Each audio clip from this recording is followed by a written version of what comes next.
Hey guys, Matt Bishop here. Welcome to the Talk This Way podcast. I'm here with a couple of guys that are just down south of me, down I-95 in the DC area. I'm here with Pete and Jared from the Crystal Casino Band. What's going on, fellas? Hey, Not much, not thanks for having much. us, Matt. We really appreciate it. Yeah, I really absolutely. It's appreciate very it. cool to be talking to you guys. Exciting time for you. New record is hot off the presses, and you guys just headlined the 930 Club, the legendary 930 Club. Exactly. Down in DC, hometown show, record release show. How was that?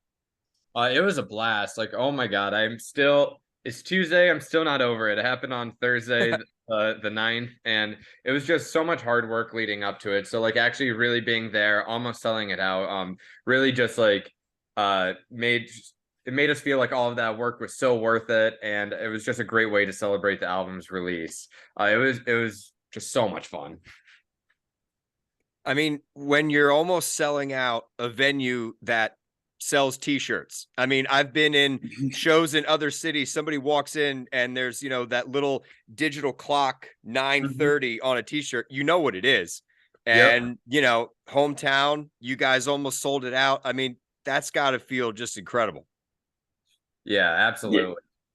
Yeah, such an iconic venue. It's been there for years. Uh, and I've seen so many bands that I look up to play there. So to be able to like step on the same stage that they once were standing on, it was a very surreal moment for sure. Sad that it's gone.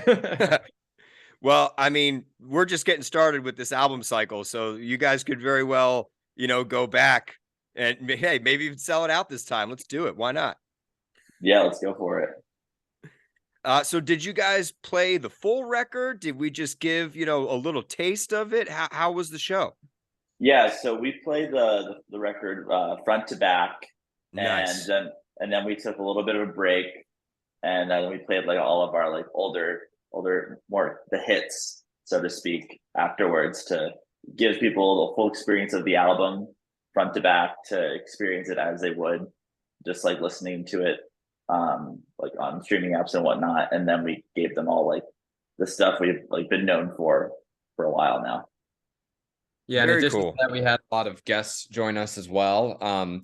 We had so on a song on the album called Talking Stage, there's a band from New York City and Boston called Right. Divine Sweater that we're good friends with. So we had Meg from Divine Sweater join us on stage, and we also had my friend Shallon, who actually plays trumpet on the track.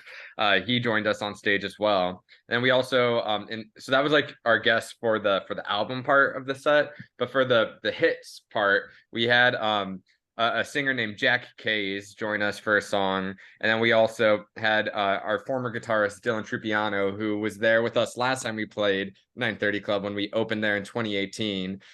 He rejoined us on stage for a song that we used to play with him all the time called Bound to Be Something Good. And so that was just a really fun way to end the set and everything too. Oh, Great way that's to come full awesome. circle.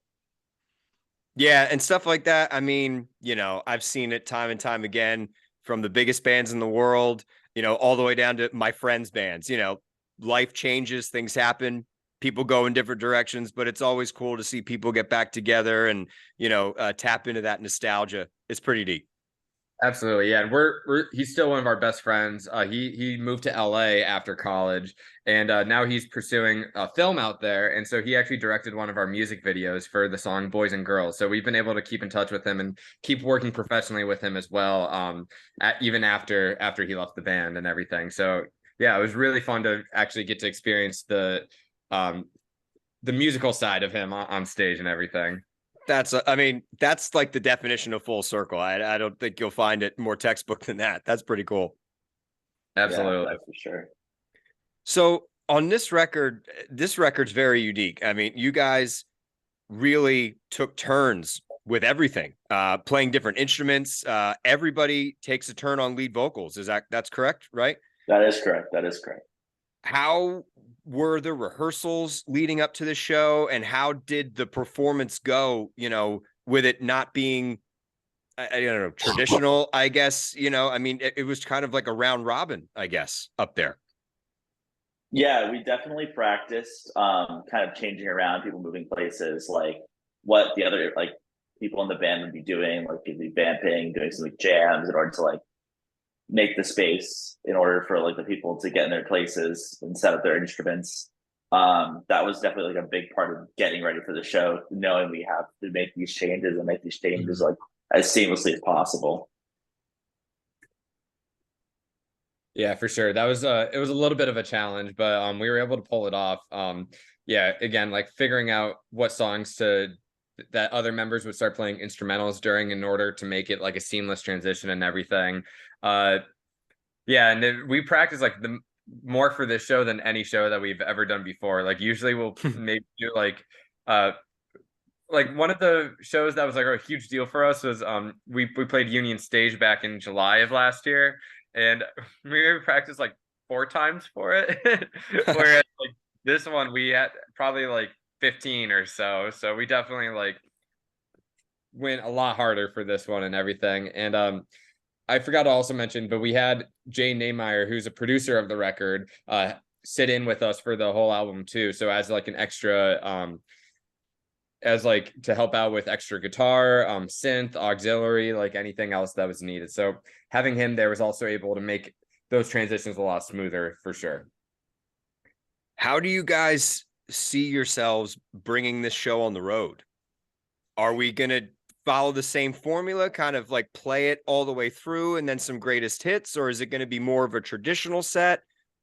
I would say probably more traditional, especially because on the road we won't have Jay to help us like do some of the song. I don't think we'll be able to play every single song off the record without Jay.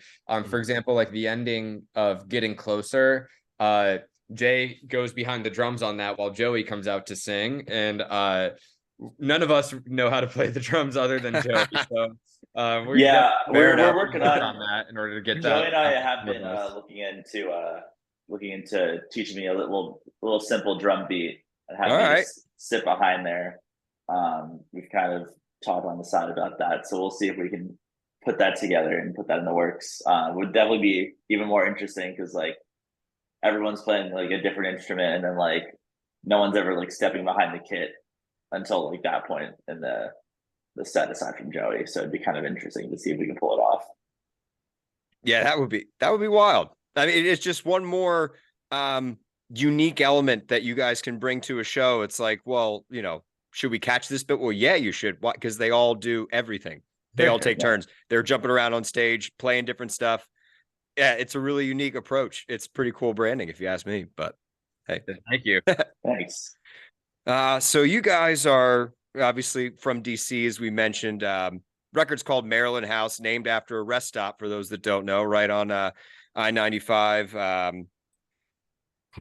Down there's been a lot going on. There has been since this country was founded, but the last 10 years or so, no matter what side of things you're on, there's been a lot going on, and you guys try to really articulate a lot of that and capture it on this album. What was it kind of like painting, a picture of your own backyard that so many other people around the country and the globe, just watch on the news and read about? You guys are there. Yeah, so I would say like a majority of our songs are loosely based off of our personal lives. So like obviously us just like living in the district, and these songs were off of Maryland House were written all between 2020 and 2021. So like a lot of themes about the 2020 presidential election, like the pandemic, the insurrection, like all of those things just kind of happened in our own lives, just like living here. So they made their way into the songs because of that. But yeah, we definitely wanted to like capture the experience of like our lives, that how all those things affected it within this record for sure. And so many like albums are about like New York City or LA, and there's really not much that are about living in this area, and like it affects everybody in the country, like what happens in DC, but like we have like the firsthand experience of like being right here in the present moment and everything. So we wanted like that to also enter the songwriting this time around. Yeah, and it's a lot. It's like a lot of people just like see like watching the news and see it in like TV, like dramas and whatnot, but they forget that it's actual place that people live and work and like have full lives in. And we've been trying to like show that it's more than just politics and bureaucracy and whatnot, that it's more of a live culture and like a brilliant city in the US. Mm-hmm. Yeah, and like you said, it's everything is usually like New York, LA, the South, Southern rock, and to have a perspective, a firsthand perspective. There's been a lot of great bands. Rage Against the Machine obviously comes to my mind, first and foremost, over the last 20 years or so. But they're not from DC. They're not there. Sure, I think they have a valuable message, and they articulate it well. Depending on how you digest it, but they're not from there. It's not their deal. And it's just different when it's your deal, it's your backyard, it's your home. And it's pretty cool that you guys took this opportunity to try and articulate that as best you could. Not that it's a concept record by any means, but it has a theme for sure. Yeah, absolutely. And it was like again, just because like the songs are loosely based around our lives, and so when we were like going into the record or like the writing process of it, we were like looking at all the songs that were written, and they all seem to be following this theme. So when we like figured out the first few songs that were going to be on it that were like based around this, we then decided to really like go all in on that to make it as cohesive as possible. Very cool. So talk to me about what's next, guy. I know it's hard. You guys are still like, oh man, I wish I was back at the 9:30. But you guys have 2 shows slated for early May. Are there any other plans coming up this summer? Yeah, definitely. We've been in talks with our booking agent, Zach, over at Forge Ahead, to be able to like get as many shows as we can and use our PTO as much as we can possible to play like as much new cities that a lot of new cities that we never have before. So we got Columbus and Chicago, and then we have Toronto that's about to be announced pretty soon. Like Pittsburgh is another one that's probably going to be announced pretty soon as well. So yeah, I would say we're probably going to try to get like a show in a lot of cities that we've never played before, which is going to be pretty exciting for us. Very cool. Well, hey guys, thank you so much for taking the time. I really appreciate it. I'm so excited for you guys that this record's out, and people can listen and digest and kind of take it all in now, and then they'll look forward to seeing it out on the road. 2 shows in May, Chicago and Columbus. Is it Columbus, Ohio? Yes. Yep, Yes. Chicago and Columbus. Right down here, we got a ticket link for you guys, so just keep scrolling when you're done here. And Maryland House, the new album from the Crystal Casino Band. It's streaming now. There's a link below for that as well. And yeah, more tour dates. Just keep them coming. They'll be coming for sure.